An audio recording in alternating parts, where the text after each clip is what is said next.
SLBC టన్నెల్లో rescue operation సవాలుగా మారింది. ప్రతికూల పరిస్థితుల్లో సహాయక చర్యలు ముందుకు సాగటం లేదు. నీటి ఊట ఎక్కువగా ఉండటంతో రెస్క్యూ టీమ్స్ ముందుకు వెళ్లలేకపోతున్నాయి. సీఎం రేవంత్ రెడ్డి సూచనలతో రోబోలను రంగంలోకి దించాలనే ఆలోచనలోకి వచ్చారు. హైదరాబాద్ ఎస్వీ రోబోటిక్స్ టీం టన్నెల్ను సందర్శించింది. అయితే ప్రమాదం జరిగిన టన్నెల్ పై భాగాన్ని సీపేజ్ జోన్ అని జియాలజిస్టులు చెబుతుండగా సిస్మాలజిస్టులు మాత్రం షీరో జోన్ అంటున్నారు. ఇప్పటికే నల్లమల్ల తాటిగుండాల ప్రాంతంలో ఎన్జీఆర్ఐ, సిఎస్ఐఆర్ బృందాలు పరిశీలించాయి.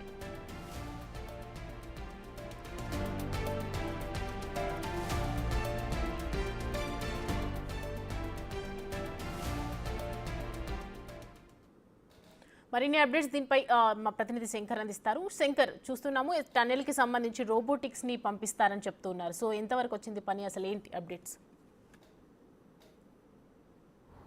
ఎస్ సౌమ్య, ఇప్పటికీ 13 రోజులు కంప్లీట్ అవుతుంది. మొత్తంగా ఈ రెస్క్యూ ఆపరేషన్ అనేది కూడా కంటిన్యూస్గా కొనసాగిస్తున్నటువంటి పరిస్థితి ఎస్ఎల్బీసీ టన్నెల్ దగ్గర కనిపిస్తుంది. ఇక ప్రతికూల పరిస్థితుల ద్వారా ఈ యొక్క రెస్క్యూ ఆపరేషన్ మరింత కష్టంగా మారినటువంటి పరిస్థితి ఎస్ఎల్బీసీ టన్నెల్ దగ్గర కనిపిస్తుంది. ఎక్కువగా నీటి ఊట అనేది పెద్ద ఎత్తున నిమిషానికి 4000 పైగా అక్కడ ఊట నీరు చేరుతుండడం ఒకసారిగా ఈ రెస్క్యూ ఆపరేషన్కు ప్రధాన అంతరాయంగా మారుతున్నటువంటి పరిస్థితి టన్నెల్ దగ్గర కనిపిస్తుంది. ఇక నిన్న ఒక 2-3 గంటల సేపు కూడా ఈ యొక్క కన్వేయర్ బెల్ట్ పనిచేయడంతో ఊపిరి పీల్చుకున్నారు. కానీ ఉన్నటువంటి సాంకేతిక లోపంతో మొత్తంగా కన్వేయర్ బెల్ట్ ఆగిపోవడంతో రెస్క్యూ ఆపరేషన్ మొదటికి వచ్చినటువంటి పరిస్థితి టన్నెల్ దగ్గర రెస్క్యూ సిబ్బందికి కష్టతరంగా మారుతున్నటువంటి పరిస్థితులు కనిపిస్తున్నాయి.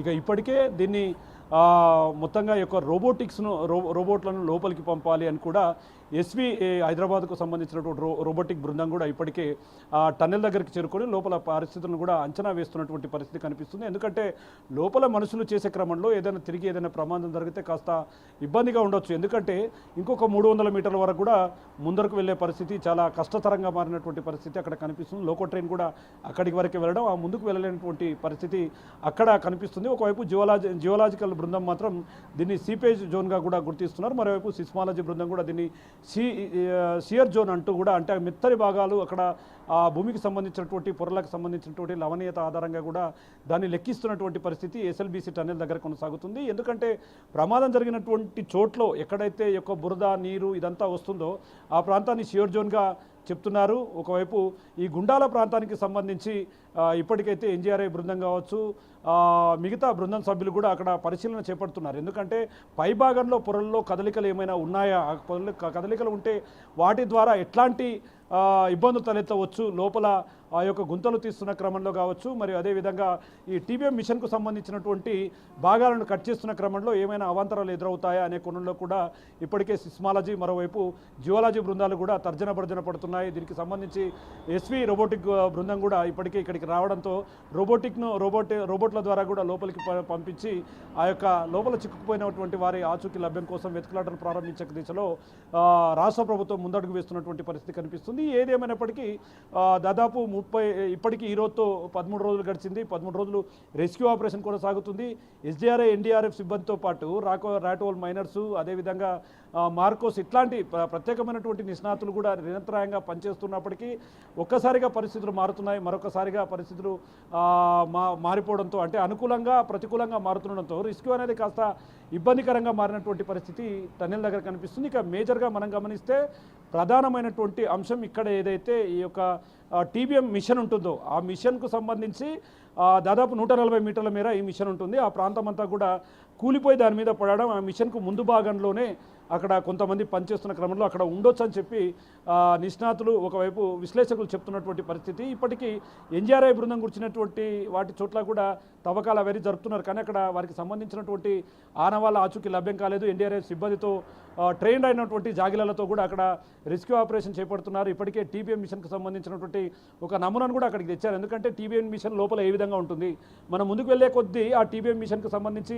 ఎట్లాంటి విడిభాగాలు మనకు ఎదురుగా వస్తాయి అనే క్రమంలో ఆ విడిభాగాలను తొలగిస్తే మనం ముందు భాగానికి చేరుకోవచ్చు అనే క్రమంలో కూడా వాళ్ళు టీబీఎం మిషన్ను తెప్పించారు. టీబీఎం మిషన్ను గమనిస్తూ ముందుకు వెళ్తున్నటువంటి పరిస్థితి ఓవరాల్గా ఇక్కడ కనిపిస్తుంది. మేజర్గా ఇప్పటికైతే రాష్ట్ర ప్రభుత్వం ఎట్టి పరిస్థితుల్లోనూ ఆపరేషన్ ఇదే విధంగా కొనసాగించేందుకు ప్రత్యేక బృందాలను తెప్పిస్తుంది. జాతీయ స్థాయిలో ఎక్స్పర్ట్స్ను కూడా ఇప్పటికే పిలిపిస్తుంది సౌమ్య.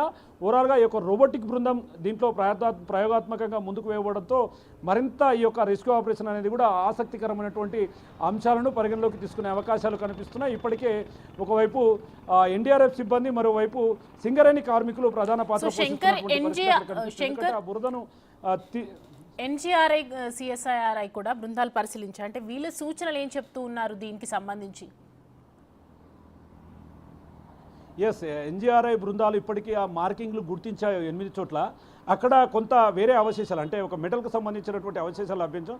మరోవైపు సిస్మాలజీ బృందం, ఇది చాలా ఇంపార్టెంట్ దీనికి. ఎందుకంటే ఆ ప్రాంతంలో ఎక్కడైనా తవ్వకాలు జరుపుతున్నప్పుడు, ఆ ప్రమాద చోటుకు వెళ్ళినప్పుడు భూ ప్రకంపనలు జరుగుతాయని ముందుగా గుర్తించడంలో ఈ యొక్క బృందం సభ్యులు ఎక్స్పర్ట్స్. వీళ్ళు చెప్తున్నది ఏంటంటే నిజంగా ఒకవేళ ప్రమాదాలు జరిగే అవకాశాలు ఉండవచ్చు, కాబట్టి ఖచ్చితంగా మా రిపోర్ట్ బేస్గా చేసుకొని లోపలికి వెళ్ళాలి, ఆపరేషన్ పాల్గొనాలి. లేదంటే అక్కడ పనిచేసే వాళ్ళకు కూడా ఇబ్బంది కలుగుతుంది, కొంత ప్రమాదకరంగా ఉండవచ్చు.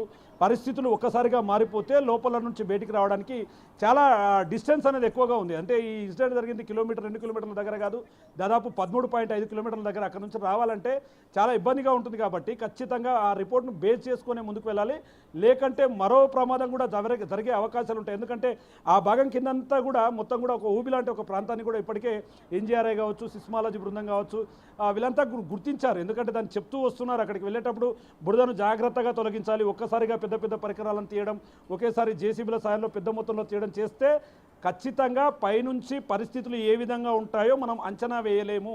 కాబట్టి జాగ్రత్తగా ఆచితూచి అడుగులు వేయాలి, ఎవరు కూడా సొంత నిర్ణయాలతో ముందుకు వెళ్ళకూడదనేది వీళ్ళు చెప్తున్నటువంటి అంశం.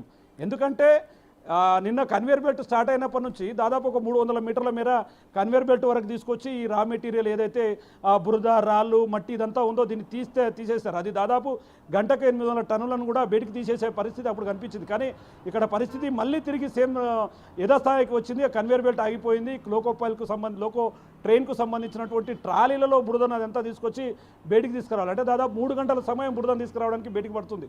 కాబట్టి ఇక్కడ ఎక్కడైతే ఇక్కడికి తీసుకొచ్చినటువంటి ఎన్జీఆర్ఐ, సిస్మాలజీ, రోబోటిక్ బృందం కానీ మిగతా అన్ని అంటే ఎక్స్పర్ట్లను భూమి లోపల ఉన్నటువంటి పొరల ఆధారంగా ఇక్కడ భూమి ఏ రకంగా ఉంది, ప్రమాదం జరిగిన చోట భూమి ఏ రకంగా ఉంటుంది, అక్కడ మట్టిని తీస్తే లోపల ఏ విధంగా ఉండొచ్చు అనేది కూడా పూర్తి స్థాయిలో వీళ్ళు పరిశీలన చేస్తున్నారు. ఈ పరిశీలన ఆధారంగానే రెస్క్యూ ఆపరేషన్ కొనసాగాలి, లేదంటే మరింత ప్రమాదం జరిగే అవకాశాలు ఉండొచ్చు అని చెప్పి కూడా అధికారులు అంచనా వేస్తున్నారు. కాబట్టి ఇప్పటికీ దీనిపైన రాష్ట్ర ముఖ్యమంత్రి రేవంత్ రెడ్డి దీని మీద చాలా క్లియర్ కట్తో ముందుకు వెళ్తున్నాడు. ఖచ్చితంగా వారి కుటుంబాలకు న్యాయం చేస్తామని ఇప్పటికీ చెప్పడం, వారి కుటుంబాలకు సంబంధించి వారికి మృతదేహాలను కూడా అప్పచెప్పేలాగా కూడా ఇప్పటికే చెప్తున్నారు. కాబట్టి ఖచ్చితంగా దీని మీద చాలా రిస్కులో ఎక్కడ కూడా తగ్గినటువంటి పరిస్థితి ఎక్కడే కనిపించడం లేదు. ఎందుకంటే ప్రతిరోజు కూడా 4 షిఫ్టులు, 120 మంది 4 షిఫ్టులుగా బృందాలుగా పనిచేస్తున్నారు.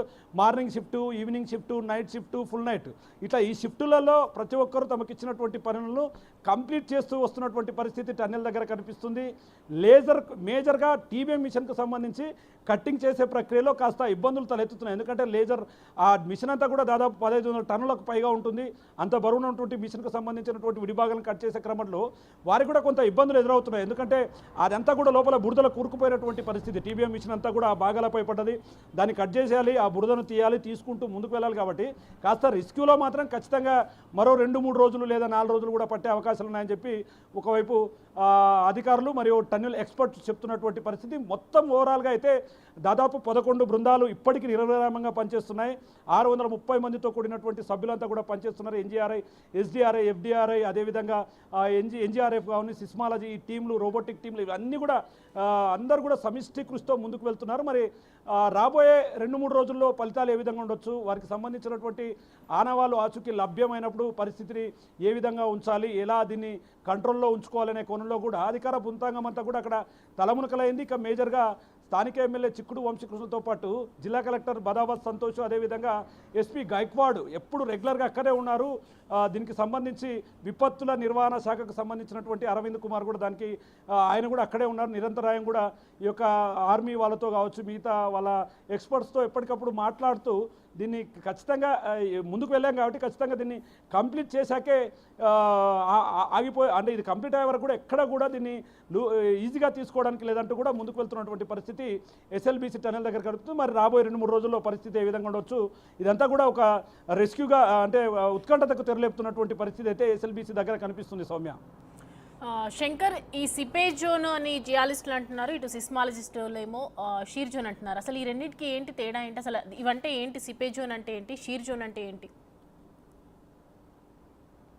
ఎస్, అంటే సీపేజ్ జోన్ అంటే ఎక్కడైతే ప్రమాదం చోటు చేసుకుందో అక్కడ వాటర్ ఎక్కడైతే మనం నిన్న ఒక ఎక్స్క్లూజివ్ విజువల్స్లో కూడా చూపించాం. ఎందుకంటే ఈ టీబీఎం మిషన్ లోపలికి వెళ్ళే క్రమంలో వెనక సిమెంట్తో కూడినటువంటి ఒక బేస్ను నిర్మిస్తారు, అంటే ఒక సిమెంట్ పలకలతో కూడినటువంటిది. ఆ పలకల దగ్గర అక్కడ ఏదైతే ప్రమాదం జరిగిందో అక్కడ వాటర్ మొత్తం లోపలికి వస్తుందో దాన్ని సీపేజ్ జోన్, అంటే వాటరు బురద ఎక్కడైతే పడిపోయిందో దాన్ని సీపేజ్ జోన్ అంటున్నారు. కానీ సిస్మాలజీ బృందం మాత్రం దీన్ని షేర్ జోన్గా చెప్తున్నారు. ఎందుకంటే వీళ్ళంతా భూ ప్రకంపనలకు సంబంధించి చెప్తున్నారు. అంటే అక్కడ మెత్తని ప్రదేశం రెండు ఒకటే అయినప్పటికీ ఆ ప్రాంతాల్లో ఈ బృందాలు రెండు కూడా వీళ్ళు చూసే దృష్టి వేరే దృష్టి ఉంటుంది. ఎందుకంటే వాళ్ళు ఊట నీరు వస్తుంది, పైనుంచి వాటర్ వస్తున్నాయి, ఇదంతా కూడా సీపేజ్ జోన్ అని వాళ్ళు చెప్తున్నారు. వీళ్ళు సీర్ జోన్ అంటారు. అంటే అక్కడ మెత్తగా ఉంది భూమి అంతా కూడా. ఇక్కడ ఈ టన్నెల్కు మనం ప్రధానంగా టన్నెల్ను కనుక మనం తీసుకుంటే నల్గొండ ప్రాంతం నుంచి 23 కిలోమీటర్లు అయిపోయింది, ఇక్కడ నుంచి 13.15 అయింది. నల్గొండ ప్రాంతం అంతా కూడా గట్టి రాతి శిలలతో కూడినటువంటి ప్రాంతం కాబట్టి అక్కడ వాటర్ సోర్స్ ఎక్కువగా లేదు. కానీ ఇక్కడ శ్రీశైలం పాతాళగంగ కానుకొని ఉండడం, కృష్ణానది పక్కలే ఈ ప్రాంతం చుట్టుపక్కలే ఉంది కాబట్టి ఆ ప్రాంతంలో పైన ఏదైతే గుండాల ప్రాజెక్టు మనం చెప్పారో పైన కొన్ని వాగులు వంకలు మిక్స్ అయి ఉండి ఆ వాటర్ అంతా కూడా ఆ భూమి పొరల నుంచి లోపలికి వచ్చి అక్కడ ఒక మెత్తని భాగం ఏర్పడ్డది. ఎక్కడైతే కూలిందో ఆ చోట మెత్తని భాగం ఏర్పడ్డది కాబట్టి దాన్ని షీర్ జోన్ అని సిస్మాలజీ బృందం చెప్తున్నారు. అంటే ఎక్కడైనా చిన్న సమస్య వస్తే మిగతా భాగం అంతా కూడా కూలిపోతుంది. అక్కడ తీసే క్రమంలో దాన్ని ఒక్కసారిగా బయటికి తీస్తే మాత్రం ఆ ప్రాంతం చాలా సున్నితంగా ఉంది, భూ ప్రకంపనలకు చాలా దగ్గరగా ఉన్నటువంటి ప్రాంతం అని చెప్తున్నారు.